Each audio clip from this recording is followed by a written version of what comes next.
let's dance. Drew Brees has officially welcomed Zion Williamson to New Orleans. The Saints QB sent him a signed jersey with the message, quote, passing the torch to you.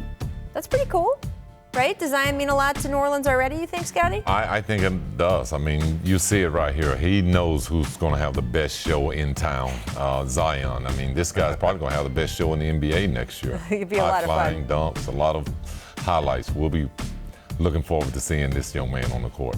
That video was awesome. Right? It really seemed to hit home to Zion in that moment just how much It's Drew Brees. Right? Yeah. It's the city. Right? Big City deal. on his shoulders. Absolutely.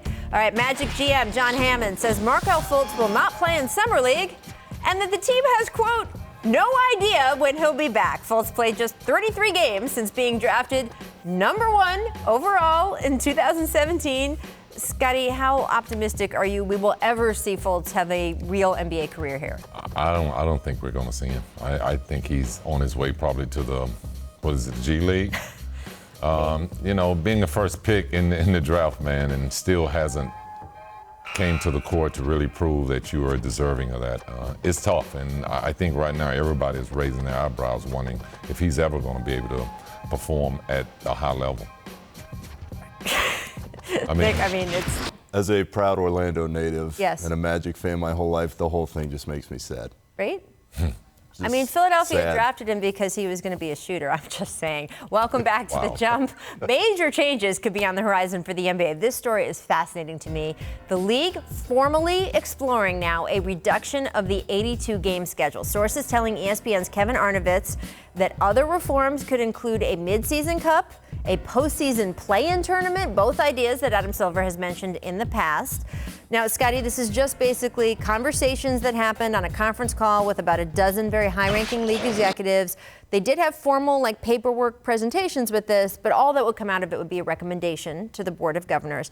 But they were talking in that meeting about 58 games, which is basically just everyone plays a home-and-home with everyone. No, special thing for conferences. What do you think of this? Well, if you look at it from the injury standpoint and things that's been happening in the game, it may benefit the players a little bit, but the thing that bothers me more is the record books. I think when you start to compare different eras and different players, it's no longer something that you can compare anymore. Right. It's a different game, and the players are going to be playing less games. It's going to be less stress on their bodies. So I don't think it'll be fair in terms of relating these players or trying to relate different eras of the game. It's a different game, and the game has been changing gradually anyway. Right. You see players are scoring more points, teams are putting more points out during games. So it's something that I think that would hurt the game. I love the idea because in the end, I think fans just want to see the stars play. But do you think that if you give people, it's like a kid with their bedtime, right? I just want a later bedtime. I want a later. Okay, you can be a half hour later. Okay, now I want a later bedtime. Don't you think that some stars would still sit some games? There's no doubt.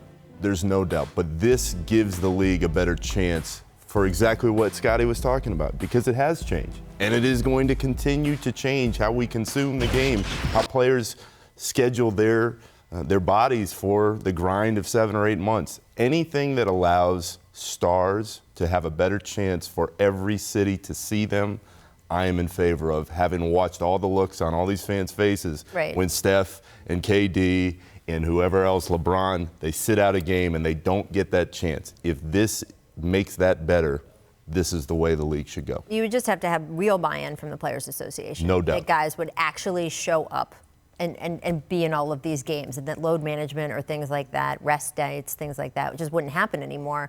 I don't know if that can be litigated, right?